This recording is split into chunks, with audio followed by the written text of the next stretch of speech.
자, 오늘 또 제4장 67페이지 복음전도 메시지. 이건 안내만 할 겁니다. 복음전도 메시지. 우리 구주 예수님은 영혼을 구원하는 천국 복음을 전하러 오셨고 영혼 구원을 위해 죽기까지 하셨습니다.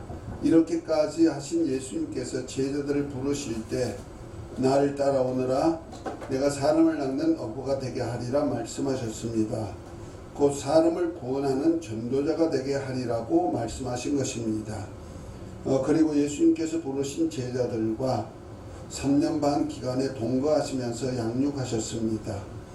제자는 지식을 얻는 공부로처럼 하루 이틀 기간에 만들어질 수 없고 습관이 되도록 해야 하기 때문에 오랜 시간을 함께하며 양육하신 것입니다. 그런 후에 너희는 가서 모든 족속으로 제자를 삼아 내가 분부한 모든 것을 가르쳐 지키게 하라고 명령하셨습니다. 즉 복음을 가르치고 지키도록 훈련하라는 명령입니다. 그러므로 예수님께서 제자는 태어나는 것이 아니라 예수님의 제자는 태어나는 것이 아니라 훈련으로 되어지는 것입니다. 그러기에 전도자 바울은 망령되고 허탄한 신을 버리고 오직 경건에 이르는 연습을 하라. 육체의 연습은 약간의 유익이 있으나 경건은 범사에 유익하니 금생과 내생에 약속이 있느니라고 한 것입니다. 위의 말씀에 연습하라는 헬라어 김나조의 사전적 의미는 연습하다, 훈련하다, 반복하고 반복하라는 의미입니다. 가수는 노래 한 곡을 하기 위하여 보편적으로 100번을 불러서 외우고 그 외운 곡을 50번 이상 불러서 감정과 동작을 다 익힌 후에 프로답게 자유자재로 감정을 표현할 수 있도록 300번을 더 부른 후에 노래 한 곡을 취입한다고 합니다. 하나님의 성령께서 전도 대상에 따라 구원에 필요한 말씀을 주시지만 구원의 복음을 전하는 영혼을 구원하는 작품을 만드는 사람도 최소한도의 전도에 필요한 복음의 말씀을 선별해서 몸에 익숙하도록 반복 교육을 해야 합니다. 그런 의미에서 영혼 구원은 구원을 위한 전도자의 자세와 전도 무기인 복음의 내용을 연습해야 할 것을 두말할 필요도 없는 것입니다. 이를 위해 전도할 준비물이 필요합니다. 그 준비물로 하는 것이 이제 복음 전할 때의 전도자의 자세입니다. 복음 전할 때의 원칙이 있다면 짧게 하고 알기 쉽게 하고 강하게 하고 그 어필이 되도록 만든다는 얘기죠. 성령으로 큰 역사가 일어나게 해야 됩니다. 하나님의 표적도 나타내 보여줘야 된다 이런 얘기죠. 말에만 있는 것이 아닙니다. 전도는. 그래서 능력 전도가 필요한 거죠. 두 번째, 메시지를 전하는 목표 초반 10초의 성공을 좌우합니다. 그 첫 번째가 구원의 확신, 문제응답, 치유체험, 하나님 만나서 해결을 받은 체험을 간증하도록 해야 됩니다. 그 간증문이 필요합니다. 내가 만난 예수님을 전할 수 있는 간증문이 필요합니다. 아주 심플하게 자기가 만들어 봐야 돼. 그래서 가감하지 마세요. 가감하면은 나중에 자기의만 나타나지 예수님은 사라져 버리는 거예요. 만난 그대로 해결받은 그대로. 세 번째, 능력 있는 말씀의 비결. 비결은 낮은 자세로 하라는 거죠. 내가 높은 자니까, 내가 목사니까, 내가 누구니까 하면서 높은 자가 낮은 자를 대하듯이 하지 말라는 말이에요. 어린아이 반열보다, 아니 어린아이보다 더 낮은 자세로부터 시작해라 이런 얘기입니다. 불을 토하는 말씀, 믿음으로 전하되 기도하고 성령으로 전해야 됩니다. 폭발하는 말씀, 강사가 먼저 강하게 받은 은혜, 체험한 말씀일 때 일어납니다. 그러니까 증인이란 뜻이 전도와 달라요. 증인은 내가 체험한 것을 전하면 상대방도 그런 체험을 할 수 있게 만들어주는 그런 말씀을 전하라는 얘기죠. 그래서 체험한 간증문을 작성하여 연습해 봅시다. 목표를 뚜렷이 말씀과 말씀 부딪히지 않도록 동기부여해 가면서 전해야 합니다. 그리고 전한 복음에 하나님의 권위가 있음을 믿고 해야 합니다. 내가 만난 예수님이니까 얼마든지 담대하게 할 수 있도록 해준다는 말이에요. 다음에 숙제. 간증문. 자기가 예수님을 만난 간증문 최소한도 3편 이상은 만들어 놔야 된다. 짤막짤막하게. 왜냐면 이런 사람에게는 이런 간증, 저런 사람에게는 저런 간증이 있어야 되니까. 그렇죠? 아픈 자에게, 그 다음에 종교가 무엇인지 또 알고 싶어하는 자에게 기독교가 무엇인지, 그 다음에 내 인생이 막 허망하고 좌절되어 있는데 이것을 내가 만난 예수님이 어떻게 해결했나, 이런 간증문이 있어야 된다. 사람에 따라서. 그래서 이제 배울 것입니다만은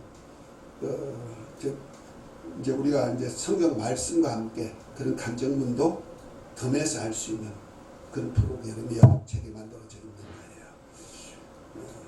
그래서 복음 전도 대상자에 따른 메시지입니다. 길에서 집안의 전도 대상자를 만나 처음 복음을 제시하는 메시지와 복음을 영접한 자의 가장 필요한 문제를 신앙적으로 해결해 주기 위해서 일주일 이내 대상자의 원하는 장소에 가서 그에게 필요한 복음을 전하는 훈련을 해야 합니다. 간증문도 복음 전할 때 필요한 간증문을 만드는 거예요.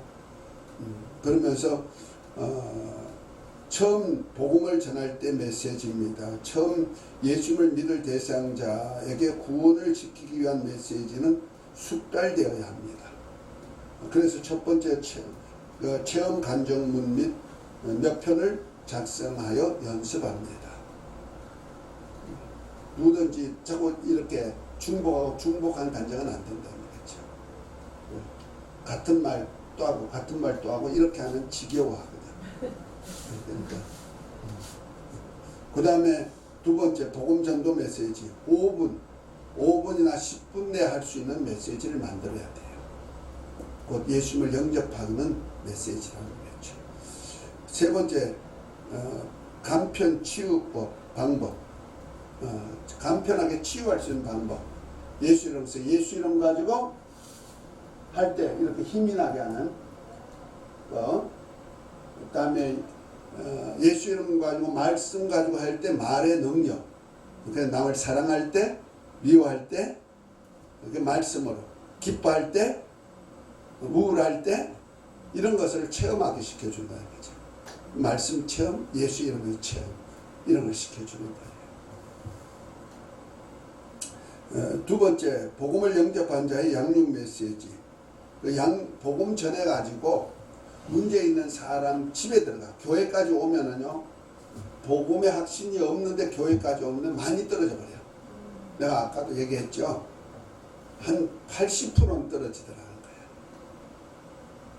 뭐, 훈련된 사람이 없이 강단에서 전한 말씀만 가지고 하니까 80%가 떨어져.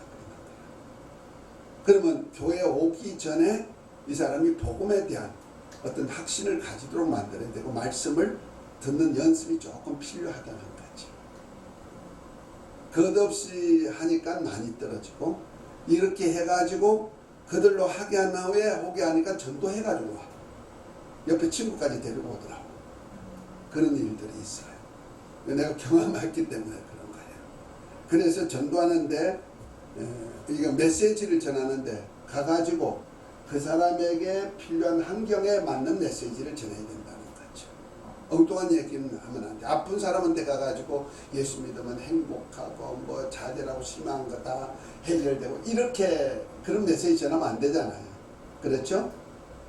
그런 식이란 말. 그래서 복음을 영접한 자의 양육 메시지가 핵심 일주, 그 다음에 복음 일주, 신유 일주.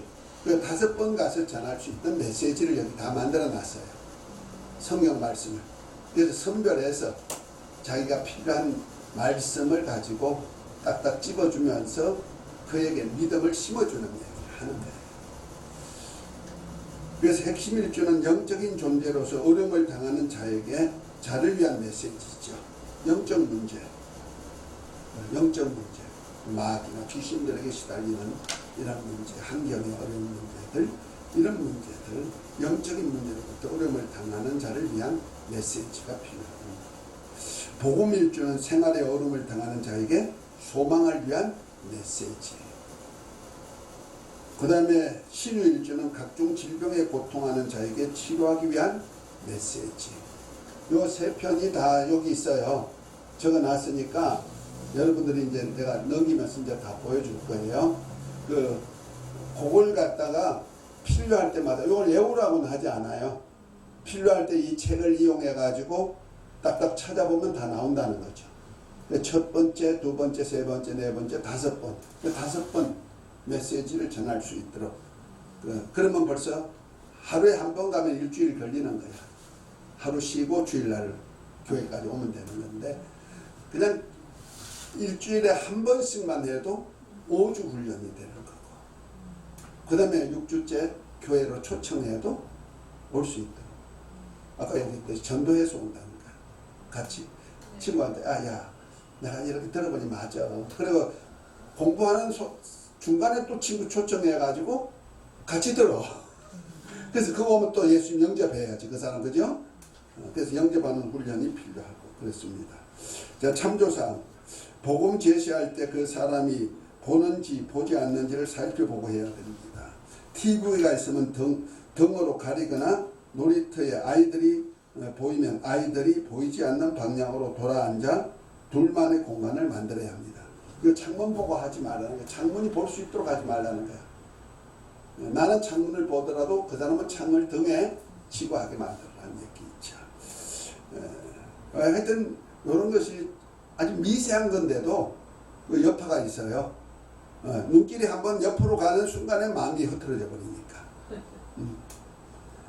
복음 제시를 1대1로 해야 합니다. 2대1로 대상해서는 안 됩니다. 2대1로 되면 반드시 한 사람이 방해하기 때문에 한 사람을 따로 기다리게 하고 1대1로 전도해야 됩니다. 아주 중요합니다. 둘이 해보면요, 이 사람이 이 말하다 보면 이 사람에게 전했는데 이 사람이 중간에 가서 끼어들면 이 말을 못 해버리는 거야. 그래서 제대로 전도 안 돼. 그래서 아까 얘기했듯이 둘 가면 한 사람은 데리고 나가가지고 그럼 나하고 얘기할까요? 하고 데리고 나가가지고 얘기하면 되는 거야. 그 사람 아는 만큼 또 전도하면 되는 거고. 그러죠? 자, 그 뒤에 이제 70페이지. 간증문 작성하기 했습니다. 숙제입니다. 다음에 올 때는 간증문 제출하세요. 요 적어놔야 돼. 간증문 3편 작성. 아니 받은 은혜가 3개 정도 없어요? 맞아요. 여기에 봤듯이 여기에 보듯이 3편 그 간증을 할 수 있는 3편, 그러니까 복음 메시지 핵심 일주에 필요한 곧 영적 존재들부터 어려움을 당하는 자를 위해서 해방하는 메시지. 그 다음에 복음 일주 생활에 어려움을 당하는 자에게 희망과 소망을 주는 간증문. 그 다음에 세 번째는 각종 질병에서 고통당한 자에게 치료받은 간증문. 내가 한 번도 안 아픈 사람이 있을까? 하나님의 은혜로 다 치료받는 얘기들이 많이 있어요. 그리고 이렇게 아팠는데 내가 예수 믿고 생활하다 보니까 언제 그 아픔이 없어져 버렸어. 이렇게 행복해? 이런 간증이 필요하죠. 3편 숙제.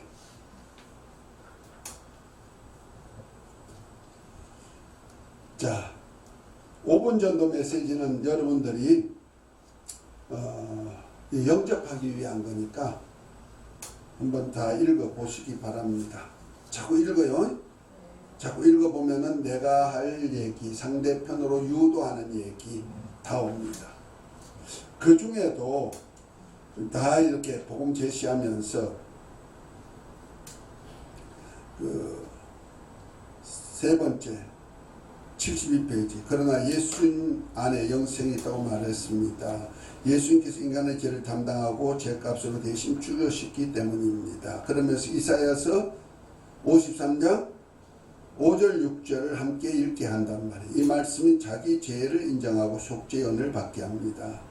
거기에서 우리는 다 양 같아서 그릇 행하여 각기 자기를 받거늘 여호와께서는 우리 무리의 죄악을 담당시키셨도다. 이사야서 53장 6절 말씀을 인용해가지고 5절에 뭐합니까? 그가 찌르면 우리의 허물을 인하며 그가 상하면 우리의 죄악을 인함이라. 그가 징계를 받음으로 평안을 누리고 그가 채찍이 맞음으로 우리가 나음을 입었도다 하면서 6절은 뭡니까? 우리는 다 양 같아서 그릇 행하여 각기 제기를 받거늘 여호와께서는 우리 무리의 죄악을 저에게 담당시키셨다 그랬어요. 요 말씀을 가지고 알 수 있도록, 알기 쉽도록 해석해 주는 것이 참 중요하더라고. 아주 중요하더라고요. 그래서 그 밑에다가 했어요. 이 말씀의 뜻을 풀으면 다음과 같습니다. 우리는 저와 상대방이 하부님은 다 양 같아서 곧 다 짐승 같아서 그릇 잘못 행하여 원문대로 제멋대로 놀아났거늘 하나님께서는 저와 하부님의 죄악을 예수님에게 담당시켰습니다. 이렇게 풀어서 해석하는 것이 있어야 되고 이것을 다시 설명해 주는 것이 중요한 거예요. 이렇게 설명해 봐야 머리 안 남거든요. 그러면 시청각 교육이 참 중요해. 시청각 교육 시키는 거야. 그 자리에서. 그럼 어떻게 되냐? 여호와께서 곧 여호와 하나님께서 우리의 무엇을 그에게 담당시켰었다고요? 묻는 거야. 그러면 뭐라 해요? 예, 그 사람이 대답하기 전에 그러니까 내가 여호와께서 우리 무리의 죄악을 예수님께 담당시켰다고요? 무엇을 담당시켰다고요? 했을 때 그 사람에게 말하기 전에 예, 죄악을 예수님께 담당시켰습니다. 이렇게 얘기하는 거예요. 그러면서 하나님이 우리 무리의 죄악을 누구에게 담당시키셨다고요? 예, 우리 무리의 죄악을 예수님께 담당시키셨습니다. 세 번째, 하나님께서 우리 무리의 죄악을 예수님께 어떻게 하셨다고요? 우리 무리의 죄악을 예수님께 담당시키셨습니다. 이렇게 반복해서 콕 집어가지고 예수님 우리 죄를 담당하실 알려주고 제가 이 말씀을 이해하기 쉽도록 손으로 보여드리겠습니다 하면서 이 표현으로 복음을 믿고 예수님을 그리스도로 영접이 가능합니다. 그러므로 손동작할 때 손의 움직임이 부드럽고 쉽게 할 수 있도록 충분한 훈련이 되어야 합니다. 자, 첫 번째, 왼손에다가 저나 우리 하구님으로 생각하겠습니다. 그리고 오른손을 예수님으로 생각하겠습니다. 그래 놓고 예수님은 우리와 똑같은 모습으로 이 땅에 오셨습니다. 그러면서 왼편 손바닥에 죄를 상징하는 어떤 물건을 놓고 죄악을 상징한다고 말합니다. 그러니까 이거 죄라고 생각합시다. 죄라는 것이 나와 우리 하구님에게 있습니다. 자, 그러면서 왼손에 있는 물건을 가지고 저와 하구님의 죄가 여기 있는 겁니다. 그리고 그 다음에 넘어가는 거예요. 오른손에 비어있는 것을 보이면서 예수님은 하나님의 아들이십니다. 그러므로 그에게 죄가 하나도 없습니다.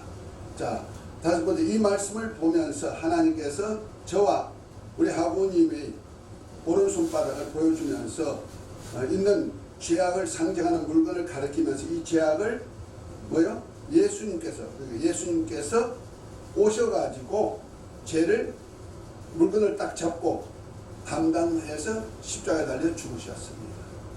이렇게 하란 말이야. 죄입니다. 저와 우리 하구님의 죄입니다. 근데 예수님 죄 없으신 그분이 이 땅에 오셔가지고 우리 죄를 이걸 딱 잡아요. 담당해가지고 십자가에 달려 죽으셨습니다. 내 대신. 이렇게 말한단 말이에요. 그러면서 저와 죄악을 그러면서 이렇게 보여주죠. 이제 저와 우리 하구님의 죄악이 왼손을 보이면서 있습니까? 없습니까? 없죠. 왜요? 왜 없죠? 그분을 이제 유도하는 거예요. 예수님이 담당하셨기 때문에 이 말이 나올 때까지 유도하는 거예요. 그러니까 입으로 고백시키는 거예요. 자, 그래서 왼손을 위로 올리면서 저와 하고님의 죄가 없기에 영생하는 천국에 들어갈 수 있는 자격을 얻었습니다. 예수님께서 이 우리 죄를 대신 담당해 주셨다는 사실을 믿기에 천국에 갈 수 있는 자격을 얻게 된 것입니다. 요 한 표현이 굉장히 중요한 얘기를 해요.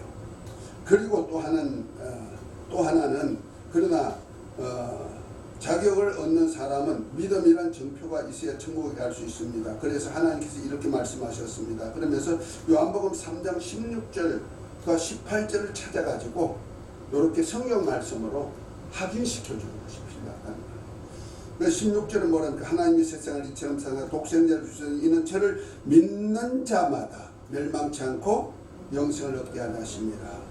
또 18절은 뭐랍니까? 저를 믿는 자는 곧 예수님을 믿는 자는 심판을 받지 아니할 것이요 믿지 않는 자는 하나님의 독생자의 이름 곧 예수님을 믿지 않으므로부터 벌써 심판을 받은 것이라고 했습니다. 하면서 이제 예수님께서 저와 우리 하구님의 죄를 담당하시고 죄값으로 대신 십자가에 달려 죽으셨다가 사흘 만에 살아나신 하나님의 아들 예수님을 믿음으로 영생하는 천국에 들어갈 수 있습니다. 그러나 예수님을 믿지 않으면 죄값으로 심판을 받아 영원히 멸망하는 것을 말씀하신 것입니다. 그리고 또 한 가지는 중요한 것이 있는데요. 예수를 믿고 영접하면 하나님의 자녀가 되는 권세를 주신대요. 권세, 아주 그걸 강조해요. 권세를 주신대요. 하면서 요한복음 1장 12절을 읽게 만드는 거예요. 곧 영접하는 자, 곧 예수를 믿는 자에게 하나님의 자녀가 되는 권세를 주셨으니 여기서 영접하는 자는 예수님을 마음에 모신 자를 말합니다. 또 믿는 자들이 하나님의 자녀가 되는 권세를 주셨다고 했습니다. 어떤 사람에게 권세를 주셨다고 했죠? 예수님을 믿는 자, 곧 영접하는 자에게라 하셨습니다. 이제 예수님을 마음에 모시면 좋은 일들이 많이 생깁니다 하면서 12가지는 내 참고하라고 적어놨어요. 우리는 알아야 되니까 복음 전도자는 75페이지죠. 요거는 그 사람에게 알려주라는 거 아닙니다. 요렇게 알고 혹시라도 그분이 필요한 것만 대답해 주면 되는 거예요. 10가지를 잘 적어놨죠. 제가 잘 은혜 안에 있는 것, 은혜를 믿음으로 받는 것, 예수를 믿음으로 받는 것, 제가 강단에서 늘 얘기하는 거 있죠. 그 얘기를 적어놨습니다. 자, 이 큰 은혜는 예수님을 하나님 아들 구세주로 믿고 마음에 영접하면 다 받을 수 있습니다. 그리고 난 다음에 이제 예수님을 영접시키는 겁니다. 그래서 저를 따라 하나님께 기도하고 고백하면 하나님의 자녀가 되고 이 모든 것을 받게 됩니다. 자, 손을 모으고 저를 따라 하나님께 기도합시다 하고 짤막하게 기도하는 거예요. 그 기도가 하나님 예수님을 알고 믿게 해주시니 감사합니다. 나의 죄를 용서하시고 나를 구원해 주시니 감사합니다. 이렇게 짤막하게 하면서 따라 같이 하게 만드는 거예요. 그러니까 한번 해보십시다. 하나님 예수님을 알고 믿게 해주시니 감사합니다. 자, 해보세요. 따라 해보세요. 하나님 예수님을 알고 믿게 해주시니 감사합니다. 나의 죄를 용서해 주시고 나를 구원해 주시니 감사합니다. 나의 죄를 용서해 주시고 나를 구원해 주시니 감사합니다. 이제 하나님 아들 예수님을 나의 구주로 믿고 영접합니다. 이제 하나님 아들 예수님을 나의 구주로 믿고 영접합니다. 내 마음 안에 오십시오. 내 마음에 주님으로 영접합니다. 주님으로 영접합니다. 세상 살아갈 동안 범사에 잘 되게 인도해 주세요. 세상 살아가는 동안에 범사에 잘 되게 인도해 주세요. 이제부터 하나님을 아버지로 섬기고 살겠습니다. 이제부터 하나님을 아버지로 섬기고 살겠습니다. 세상 끝날까지 예수님을 믿고 세상 끝날까지 예수님을 믿고 이웃을 사랑하며 살다가 이웃을 사랑하며 살다가 천국까지 가게 해주세요. 천국까지 가게 해주세요. 예수 이름으로 기도합니다. 예수 이름으로 아멘 하세요. 아멘. 자, 그러면 이제 됐고 이제부터 이제 중요한 것이 하나 있어요. 이거 확신시키는 거예요. 예수님을 영접했다는 확신입니다. 하나님의 자녀가 된 것과 함께. 자, 8번째. 이제 우리 하고님은 예수님을 마음 안에 모십시오. 그리고 초청하셨기에 이제부터 예수님을 항상 함께 하십니다. 이를 확신하기 위해 제가 예수님이 어디 계세요 하거든 손을 가슴에 대면서 내 마음에요 라고 하십시오. 예수님이 어디 계세요 하면서 이렇게 하는 거예요. 자, 내가 묻는 거예요. 자, 예수님을 영접했다고 기도했는데 예수님은 영접한 자와 항상 함께 합니다. 그러니까 내가 예수님 어디 계세요 하시거든 내 마음에요 이렇게 하세요 그랬거든요. 자, 저 묻습니다. 예수님이 지금 어디 계세요? 내 마음에요. 하는 사람도 같이 따라 하는 거예요. 다시 한번 할게요. 예수님 어디 계세요? 내 마음에요. 이거 확신 주는 거예요. 그러면서 요거 두 번 가지고는 좀 그렇잖아요. 아, 이건 너무 행복한 거니까 보너스로 두 번만 더 합시다. 그래가지고 다시 한번 물을게요. 예수님 어디 계세요? 내 마음에요. 어디 계신다고요? 내 마음에요. 이렇게 하면 어떻게 되죠? 항상 예수님과 함께하는 확신을 갖게 만드는 거예요. 아주 중요한 거예요. 이 확신이 얼마나 중요한 걸 나는 나중에 알았다니까요. 그 따라하게 한 것이 확신이 되어버린 거예요. 보통 영접하면 하나님의 자녀가 되는 권세를 주신다고 하니까 영접하기만 하면 다 되는 거야. 이렇게만 알잖아요. 어디 계신지 몰라. 내 심령 속에 계신다 이 말이야. 자, 그래서 다시 한번 하겠습니다. 성경 요한복음 1장 12절에 예수님을 영접하는 하나님의 자녀가 되는 권세를 주신다고 약속하셨습니다. 자, 우리 하고님께서 하나님 아들 예수님을 구주로 믿고 영접함으로 하나님의 자녀가 되셨습니다 라고 선포합니다. 이제 하나님 자녀가 되었습니다 이렇게 선포하는 거예요. 자녀니까 하나님을 뭐라 해야 돼요? 아버지라 부를 자격이 있습니다. 그래서 제가 하늘에 계신 하나님께 하나님 아버지라고 두 번 불러봅시다. 함께 하나님 아버지하고 부르게 만듭니다. 자, 우리 한번 하늘에 계신 하나님을 한번 불러봅시다. 하나님 아버지. 자, 불러보세요. 다시 한번 하나님 아버지. 왜냐하면 이 말 떨어지기가 참 힘들어요. 우리는 자동적으로 되지요. 하나님을 제가 하나님으로 불렀던데 하나님을 부른 사람이 아버지라 부르기가 참 힘들더라고요. 그러니까 어쨌든 확신을 주어서 하나님을 자녀가 됐다는 것을 확신 주기 위한 것이 참 중요한 거예요. 그래서 그렇게 부르게 만든 거예요. 예, 잘했습니다. 이제부터는 모든 일이 있으면 예수 이름으로 하나님 아버지께 기도하십시오. 그때 어떤 환경에도 예수님께서 우리 하고님과 항상 함께 하셔서 가장 좋은 것으로 해결해 주십니다 라고 알려주는 것이 중요합니다. 그리고 난 다음에 이제 축복 기도해 주시고 이제 혹시라도 이런 문제들을 해결받기 위해서 같이 좀 이렇게 성경적으로 공부할 시간이 있고 하나님께 기도할 시간을 좀 갖고 싶은데 가능합니까? 물어보시고 가능하다면은 그러면은 어느 날이 좋겠습니까? 시간은 어떠세요? 물어보고 그 다음에 일주일에 몇 번 했으면 시간을 낼 수가 있습니까? 물어보고요. 그날을 꼭 기억하고 그날에 가야 돼요. 세상 없어도 가야 돼요. 가가지고 그날에 그분에게 메시지를 이제 전하는 겁니다. 이것이 이제 다 읽어보시면 나와요. 준비할 사항은 그렇습니다. 자, 80페이지로 넘어갑니다. 제2가 3단계 전도 메시지입니다. 아까 좀 간략하게 소개했습니다만은 3단계 전도 메시지, 전도된 대신자로 교회에 나와서 등록하고 정착하기 전에 전의 단계에 필요한 양육 메시지입니다. 대신자가 교회에서 신앙생활을 하기에 서먹한 이유로 교회 안으로 인도하기 전에 말씀 양육과 함께 문제의 기도 응답으로 인한 은혜와 성령의 임재를 체험하게 해서 교회 안으로 인도하는 것입니다.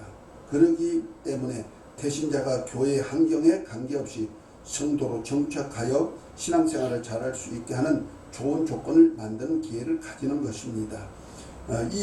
이때 문제 해결이 말씀과 함께 필히 성령을 받을 수 있도록 해야 합니다. 전도된 신자께서 가지고 있는 당면한 문제를 하나님의 도우심으로 해결을 받을 수 있는 체험이 되게 하는 기도회 때에 필요한 메시지입니다. 각 개인의 신앙적인 상황에 따라 세 종류의 메시지를 요약했습니다. 핵심 일주, 복음 일주, 신유 일주로 이렇게 5일 동안 가서 전할 수 있도록 했다는 거죠. 그래서 아까 얘기했듯이 핵심 일주는 영적인 문제에 대해 알고자 하는 태신자에게 하나님과 그의 보내신 자 예수님을 알고 믿게 하는 메시지입니다. 그 다음에 복음 일주는 환경적인 어려운 태신자에게 믿음으로 인해 받은 복에 대해 알게 해주고자 하는 메시지입니다. 지금 예수 믿음은 받는 복, 행복 이런 걸 알려주는 거예요.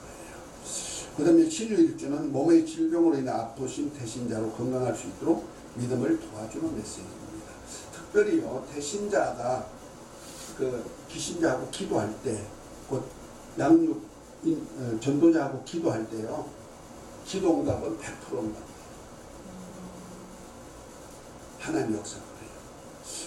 다시 한번 물어볼게요. 여러분들 초신자 때 기도 응답 잘 됐어요? 잘 됐어요? 잘 됐죠. 생각만 해도 됐어요? 됐죠. 저도 그걸 많이 경험했기 때문에 안단 말이야. 나만 그런가? 그분도 똑같은 거예요.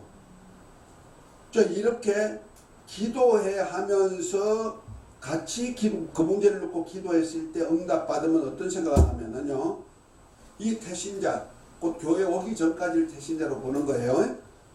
태신자에게 기도하면 하나님이 이렇게 좋은 것으로 응답해 주시네, 문제 해결해 주시네, 확신을 주지요.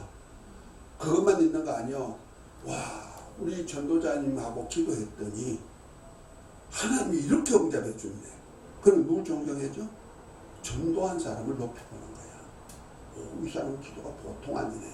그 문제가 있으면 기도 부탁하죠. 그렇죠?